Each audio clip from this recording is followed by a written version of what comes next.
Hello friends, most welcome to the river text book. आज का हमारा अगला चैप्टर है फूड हेल्थ एंड हाइजीन। काफ़ी इंटरेस्टिंग चैप्टर है क्योंकि ये हमारी रोज़मर्रा की ज़िंदगी से रिलेटेड है। हमें अच्छा खाना खाना चाहिए, हमें हेल्दी रहना चाहिए, हमें स्वच्छ रहना चाहिए। तो आज हम इस चैप्टर में यही डिस्कस करेंगे। फूड, हम जो भोजन करते हैं, हेल्थ हमारा स्वास्थ्य, एंड हाइजीन स्वच्छता, साफ सफाई।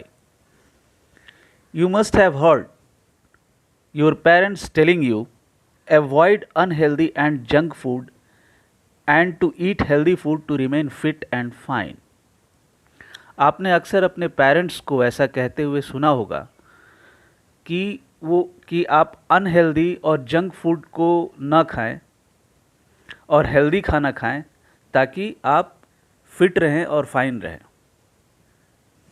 Parents often quote, "You are what you eat," which means that if you eat healthy, nutritious food, you will be healthy and happy. Parents अक्सर ऐसा कहते हैं कि आप जो खाते हैं आप वही हैं, जिसका मतलब ये है कि अगर आप हेल्दी खाना खाते हैं, अगर आप न्यूट्रिशियस खाना खाते हैं तो आप हेल्दी हैं और आप खुश हैं। If you eat more of junk food, you will remain unhealthy and weak. अगर आप जंक फूड ज़्यादा खाएंगे तो आप स्वस्थ नहीं रहेंगे और आप कमज़ोर हो जाएंगे। In this chapter we will read about health, food, hygiene and diseases. इस चैप्टर में हम लोग पढ़ेंगे हेल्थ का मतलब स्वास्थ्य, फूड भोजन, हाइजीन स्वच्छता, एंड डिजीज़ेज़ बीमारियों के बारे में।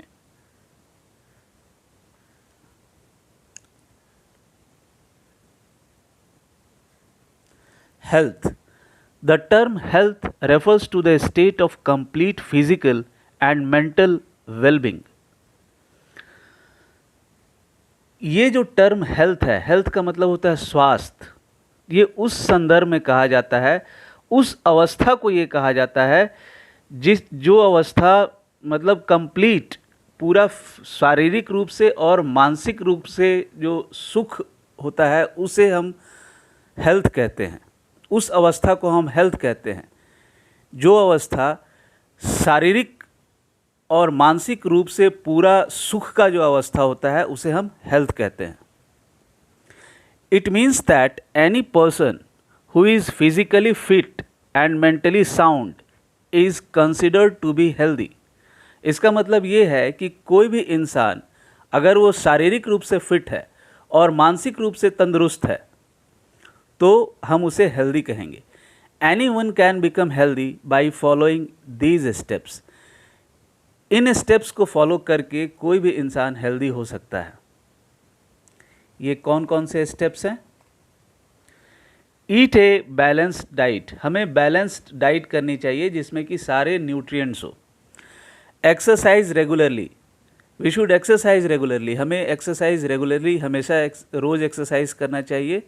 B clean and keep our surroundings clean too. साफ सुथरा रहिए और हमारे आसपास के वातावरण को भी साफ रखिए। Take proper rest. हमें प्रॉपर रेस्ट लेनी चाहिए। रेस्ट के समय में ग्रोथ होता है, इसीलिए हमें प्रॉपर रेस्ट लेनी चाहिए। Protect yourself from diseases. अपने आप को बीमारियों से बचा के रखिए।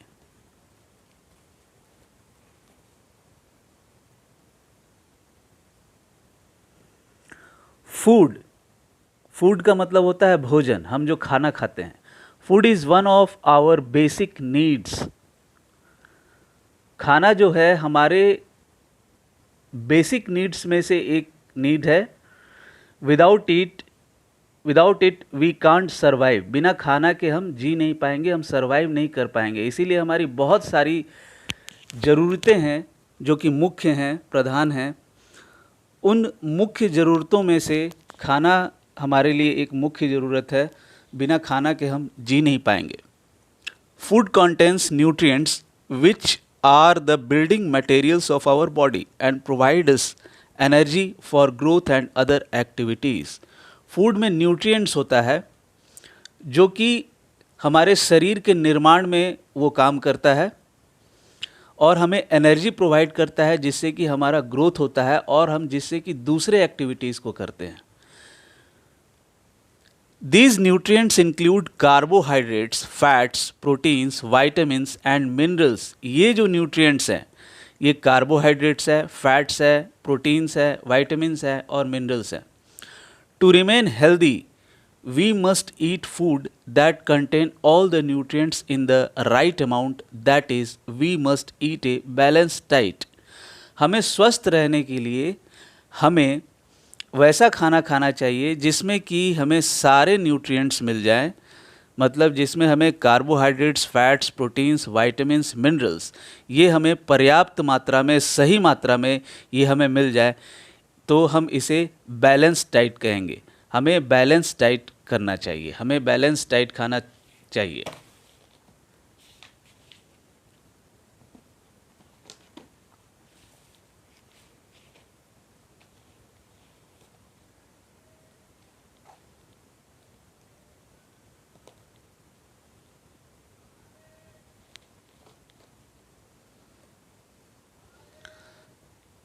अब कार्बोहाइड्रेट्स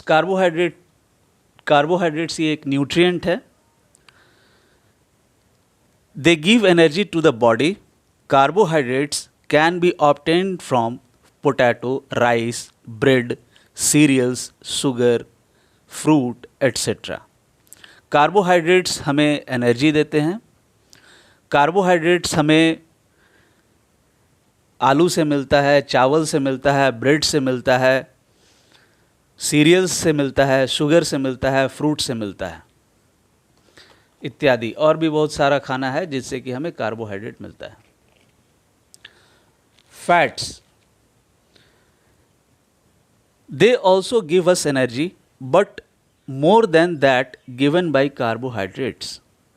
फैट्स भी हमें एनर्जी देती है, ये भी हमें एनर्जी प्रोवाइड करता है, लेकिन ये हमें कार्बोहाइड्रेट से ज़्यादा एनर्जी प्रोवाइड करता है। Fats and carbohydrates together are known as energy giving food. इन दोनों को हम एनर्जी गिविंग फूड कहते हैं। The sources of fats include butter, meat, cheese, vegetable oil, nuts, milk, cream and ghee. हमें फैट्स इन सारे भोजन से मिलता है, जैसे बटर हो गया, मीट हो गया, चीज़ हो गया, वेजिटेबल ऑयल हो गया, नट्स हो गया, मिल्क हो गया, क्रीम हो गया, घी हो गया, इनसे हमें फैट्स मिलता है।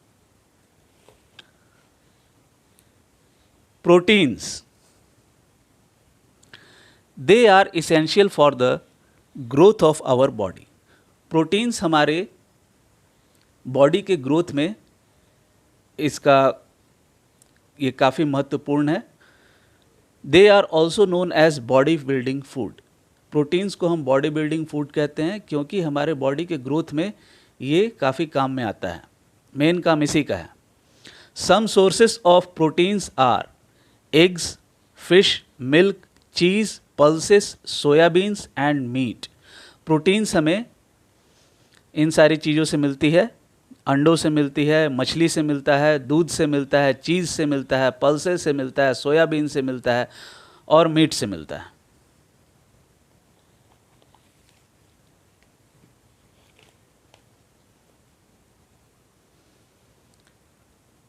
Vitamins and minerals. Vitamins help our body to fight diseases and thus keep it fit.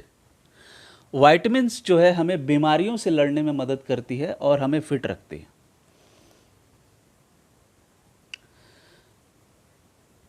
There are different vitamins that are needed for different purposes in our body. अलग अलग विटामिन्स होते हैं जो कि अलग अलग कारणों से, अलग अलग चीज़ों के लिए, अलग अलग कारणों के लिए हमारे बॉडी की आवश्यकता होती है। Green leafy vegetables, fruit and fish are different sources of vitamins. हरे पत्ती वाली सब्जियां, फल, फिश, ये जो हैं इनसे हमें विटामिन्स मिलते हैं। Minerals help in the formation of teeth, bones and blood. Minerals हमारे दांत को बनाने में, हमारे हड्डियों को बनाने में, हमारे खून को तैयार करने में ये मदद करता है। Minerals can be obtained from milk, fresh fruit and vegetables, eggs etcetera. Minerals हमें मिल्क से मिलता है, दूध से मिलता है, ताजे फलों से मिलता है, फलों और सब्जियों से मिलता है, अंडों से मिलता है।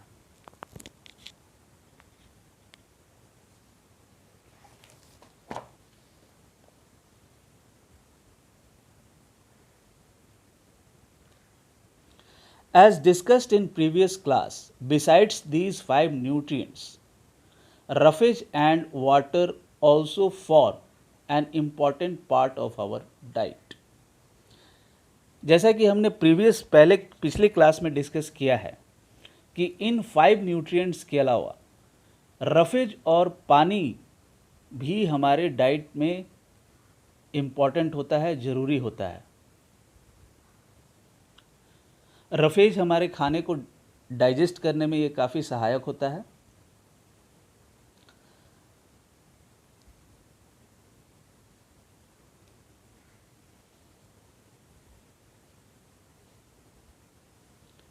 अब आते हैं exercise. Regular exercise is an important part of staying healthy. Regular exercise, हमें रोज़ एक्सरसाइज करना चाहिए। ये एक महत्वपूर्ण पार्ट है, ये एक इम्पॉर्टेंट पार्ट है हमारे स्वस्थ जीवन का। The benefits of exercising regularly are. रोज़ एक्सरसाइज करने का, रेगुलरली अगर हम एक्सरसाइज करते हैं तो उसका ये बेनिफिट्स है। Development of stronger muscles and bones. हमारे मसल्स स्ट्रॉन्ग, हमारे बोन्स स्ट्रॉन्ग होने लगते हैं। Improvement in the blood circulation of the body. हमारा ब्लड सर्कुलेशन इम्प्रूव कर जाता है हमारे बॉडी में। Toning up of body muscles and the maintenance of the body in a good shape. हमारा मसल्स टोन्ड अप हो जाता है और हमारा बॉडी का एक अच्छा शेप बन जाता है।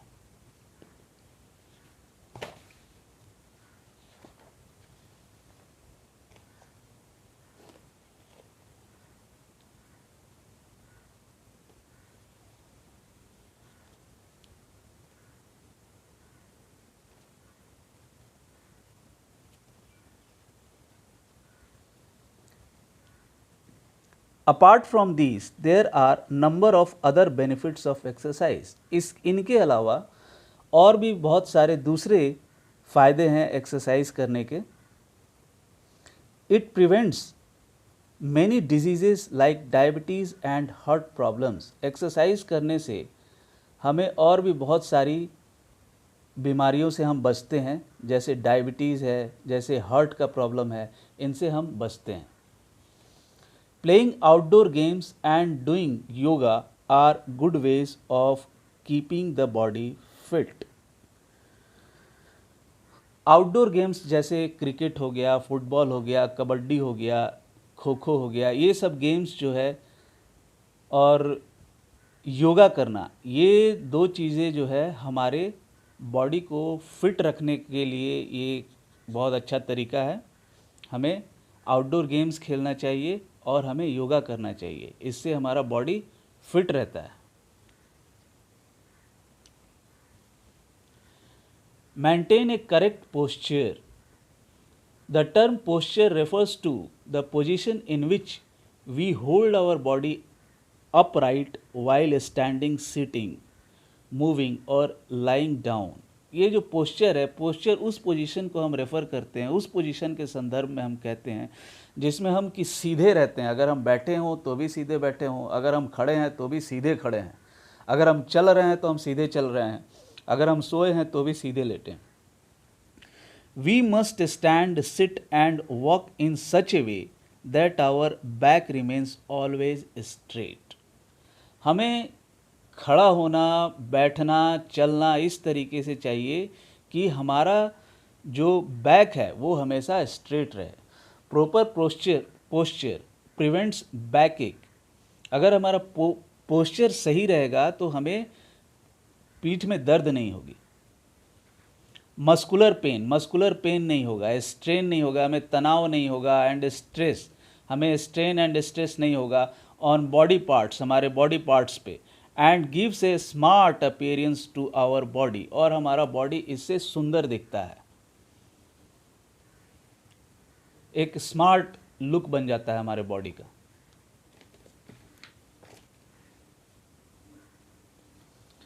हाइजीन का मतलब होता है स्वच्छता।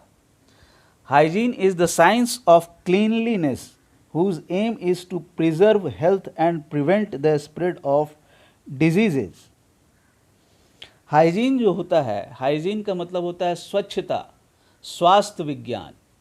Hygiene is the science of cleanliness, ये स्वच्छता का विज्ञान है जिसका उद्देश्य हेल्थ को बचा के रखना होता है, हमें बीमारियों से बचाना होता है। It is an essential component of healthy living, ये एक इसेंशियल मुख्य भाग है हमारे हेल्दी लिविंग का, हमारा स्वस्थ जीवन का ये एक मुख्य भाग है। No one likes to be close to a person who stinks and is dirty, और to go to a place which is dirty and stinks badly.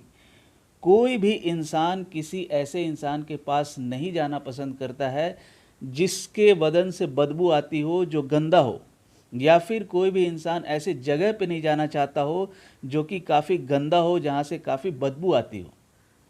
Unhygienic conditions often lead to spread of diseases.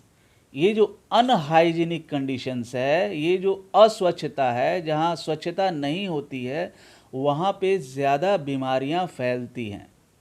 So it is important to adopt hygienic practices and promote hygiene in community, school and other places. Some of the ways to maintain hygiene are, इसलिए हम लोगों को ये ज़रूरी है कि हम लोग हाइजीनिक प्रैक्टिसेस को अडॉप्ट करें और हम लोग प्रोमोट करें हाइजीन, मतलब स्वच्छता को हम लोग अपने कम्युनिटी में स्वच्छता को प्रोमोट करें। स्वच्छ रहने के लिए जो जो चीज़ें करनी होती है, हमें उन चीज़ों को करनी चाहिए। हमें हमारे कम्युनिटी में, हमें हमारे स्कूल में, हमें दूसरे जगहों पे, हमें उन चीज़ों को करनी चाहिए जिससे कि स्वच्छता को बढ़ावा मिले, जिससे जगह स्वच्छ हो, जिससे लोग स्वच्छ हों। Some of the ways to maintain hygiene are, कुछ तरीके यहाँ पे दिए हुए हैं जिससे कि स्वच्छता को बनाया जा सकता है। Wash your hands with soap and water before eating food और टचिंग एनी फूड, है ना। अपने हाथ को साबुन से अच्छे से धो लीजिए खाने से पहले, या फिर किसी भी खाने की सामग्री को, किसी भी खाने को छूने से पहले। Similarly wash your hands properly after going to the toilet and playing with your pet. ठीक इसी तरीके से आप जो है अपने हाथ को अच्छे तरीके से धो लीजिए टॉयलेट से आने के बाद, और अगर आप अपने किसी पालतू जीव जंतु से, किसी पालतू, जैसे पालतू कुत्ता है, पालतू बिल्ली है, उसके साथ अगर आप खेले हैं तो उसके बाद भी आप हाथ धो लीजिए। Washing hands with soap and water removes dirt and germs present on your hand. हाथ धो लेने से, साबुन से क्या होता है, साबुन से हाथ धो लेने से, पानी से हाथ धो लेने से क्या होता है कि जो गंदगी जो हमारे शरीर में चिपका होता है वो निकल जाता है। जो जर्म्स जो होते हैं, जो बीमारियों का कारण बनते हैं, वो हमारे हाथ से निकल जाता है।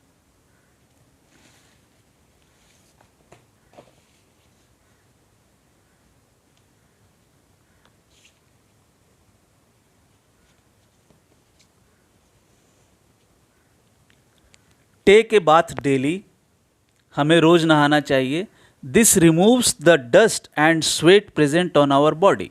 नहाने से क्या होता है कि हमारे बॉडी के ऊपर जो डस्ट है, जो गंदगी है, जो पसीना चिपका हुआ है, वो हमारे बॉडी से निकल जाता है। More over it makes you feel fresh, और इससे ज़्यादा आप अपने आप को फ्रेश फील करते हैं। Dry your towel in the sun after bathing and get it washed twice a week. नहाने के बाद आप अपने तौलिए को धूप में सुखा दें और कम से कम सप्ताह में 2 बार आप धोएं इसे। Brush your teeth at least twice a day, कम से कम दिन में 2 बार आपको दांत को साफ करना चाहिए. Brushing your teeth removes the food particles that are stuck in between the teeth, thus preventing the growth of germs. Brush करने से क्या होता है कि दांत के अंदर में जो खाने के जो छोटे छोटे टुकड़े जो फंस जाते हैं वो निकल जाता है, और इससे क्या होता है कि जर्म्स का ग्रोथ नहीं होता है, और इससे क्या होता है कि हमें दांत की बीमारियां नहीं होती हैं.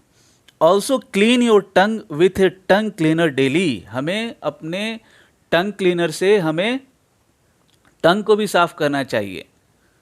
जिब्भी हम जिसे कहते हैं, जिब्भी करना चाहिए. हमारे माता पिता कहते हैं ना, जिब्भी करना चाहिए.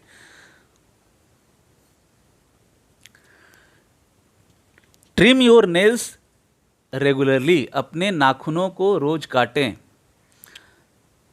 The exposed parts of the trim your nails regularly मतलब नाखून बढ़ जाता है तो आप उसे काट लिया करें. रोज़ तो कोई नाखून नहीं काटता है, लेकिन नाखून बढ़ जाता है तो नाखून काट लिया करें. The exposed parts of the body come in contact with dust and germs throughout the day which get collected on them. हमारे बॉडी पे हमारा जो एक्सपोज्ड पार्ट जैसे हमारा चेहरे का हिस्सा हो गया, हमारे हाथ का अगला भाग हो गया, ये क्या होता है, जो एक्सपोज्ड पार्ट्स होता है उनके ऊपर डस्ट जमते रहता है. हाँ, उसके ऊपर जर्म्स जमते रहता है पूरे दिन में, और वो कलेक्ट हो जाता है. So you must wash your face. इसलिए आपको अपना मुंह हमेशा धोना चाहिए. Hands and feet with soap and water before going to the bed and moisturise them with cream or lotion to keep them soft. इसलिए आपको अपने मुंह को धो लेना चाहिए, हाथ को धो लेना चाहिए, पैर को धो लेना चाहिए साबुन से, पानी से सोने से पहले, और कुछ क्रीम या फिर लोशन लगा लेना चाहिए ताकि स्किन आपका सॉफ्ट बना रहे, ताकि आपका जो त्वचा है वो सॉफ्ट बनी रहे. Keep your room, home, school and other surroundings clean.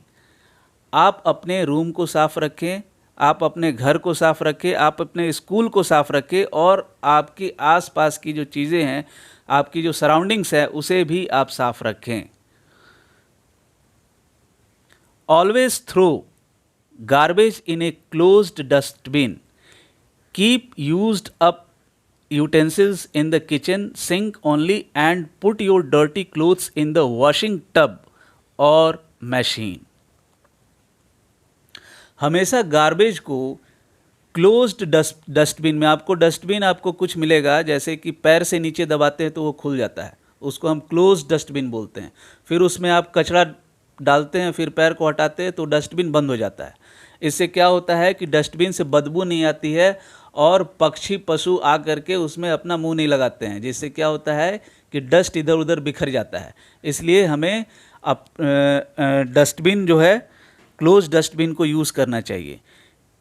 Keep used up, जो हम बर्तन को यूज़ कर लेते हैं उसे किचन के सिंक में रखना चाहिए, और हमारे जो गंदे कपड़े हैं उन्हें हमें वॉशिंग टब में या फिर वॉशिंग मशीन में रख देना चाहिए. Rest, we need proper rest to restore our vigour and energy.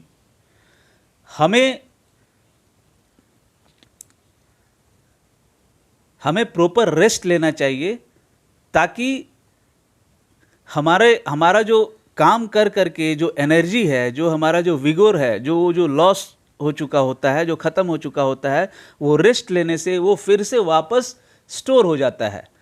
While we sleep our body gets time to repair its worn out cells and tissues and to relax. अभी क्या है, जब हम सोते हैं तो हमारा बॉडी को समय मिल जाता है, उससे क्या हो जाता है, जो हमारे सेल्स और टिश्यूज़ जो ख़राब हो जाते हैं उनको रिलैक्स मिलता है, उसको रिपेयर करता है हमारा body. Also it gets time to grow while we sleep. जब हम सोते हैं तो उस समय हमारा बॉडी ग्रो कर रहा होता है. So proper hours of rest are important to stay healthy and energized. इसलिए हमें पर्याप्त मात्रा में हमें प्रॉपर आवर्स, जैसे कि हमें कम से कम 6 घंटा 7 घंटा सोना चाहिए, तो हमें ये ज़रूरी है ताकि हम हेल्दी रहें और एनर्जाइज्ड रहें, हमारे बॉडी में एनर्जी हमेशा मेंटेन रहे ताकि हम कोई भी काम को कर सकें।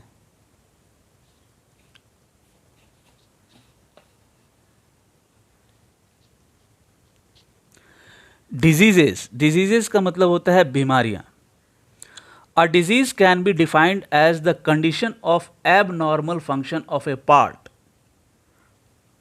ऑफ द बॉडी और द होल बॉडी। डिजीज हम उस अवस्था को कहते हैं जिस अवस्था में हमारा बॉडी एबनॉर्मली फंक्शन करने लगता है, मतलब नॉर्मल फंक्शन नहीं करता है, या फिर हमारे बॉडी का कोई पार्ट एबनॉर्मली फंक्शन करने लगता है।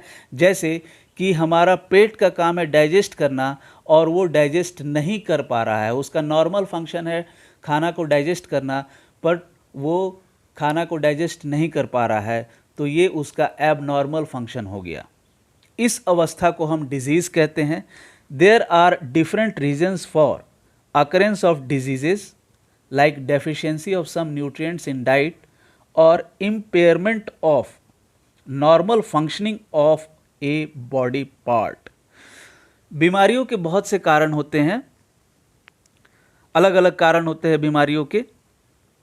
जैसे कि अगर कोई न्यूट्रिशन का कमी होगी, न्यूट्रिएंट का कमी हो गया हमारे डाइट में, या फिर हमारा नॉर्मल बॉडी फंक्शनिंग अगर ख़राब हो गया, हमारा बॉडी पार्ट का कोई फंक्शनिंग अगर ख़राब हो गया, वो काम कर रहा है वो ठीक से काम करना बंद कर दिया,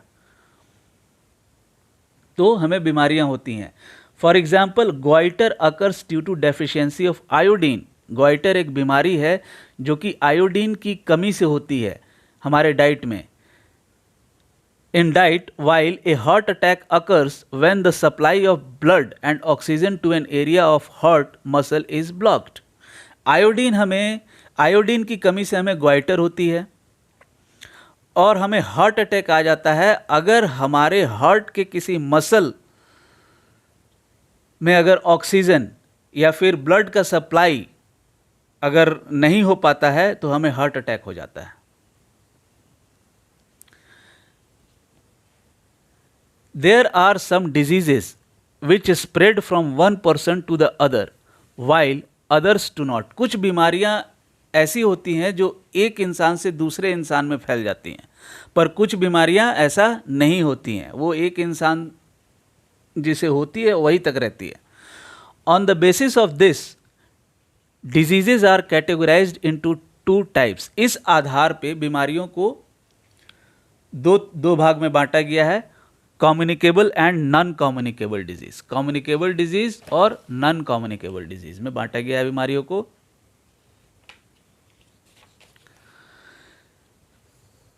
communicable diseases, the diseases that can be transmitted from one person to another are known as communicable diseases.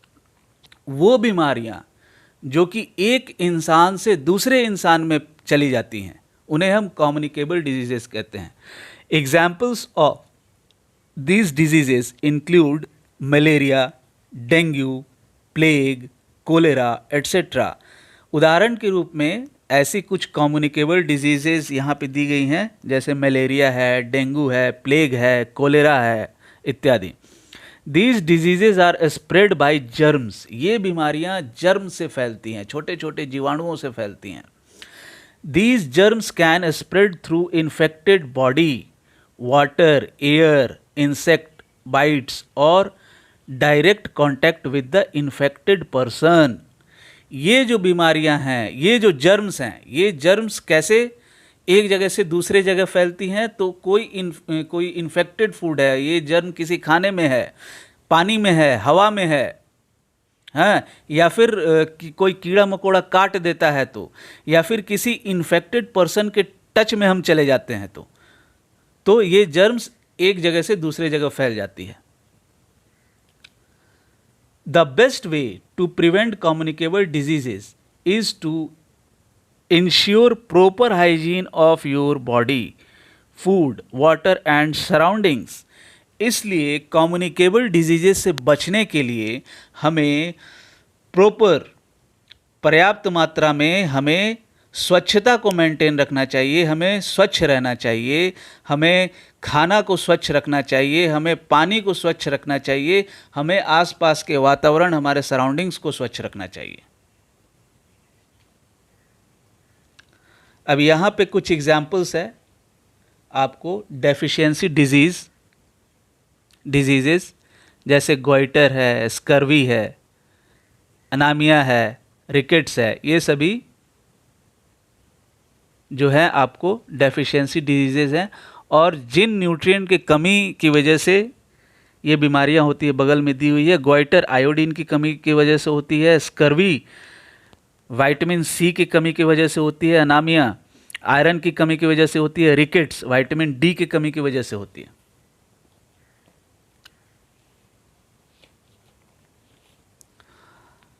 State whether the following statements are true और फॉल्स।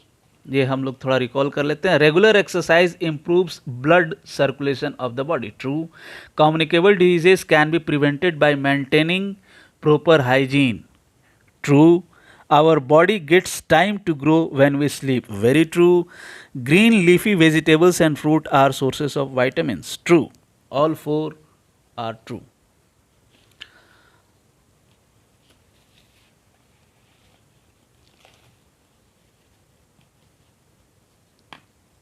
Non communicable diseases.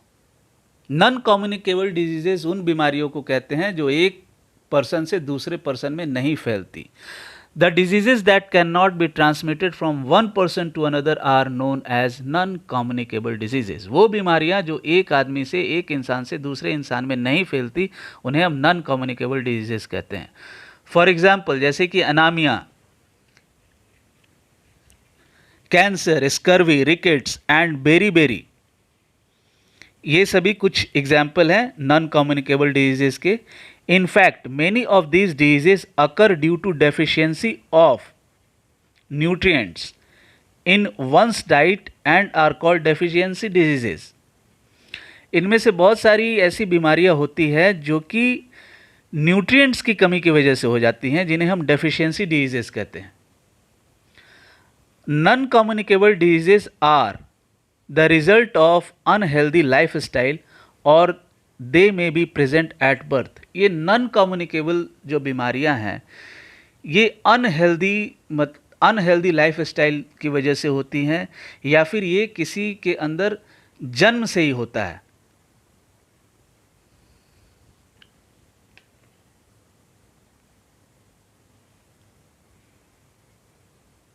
तो यहाँ पे आके हमारा चैप्टर ख़त्म हो जाता है। Thanks for listening. कृपया वीडियो को लाइक करें, शेयर करें और सब्सक्राइब करें।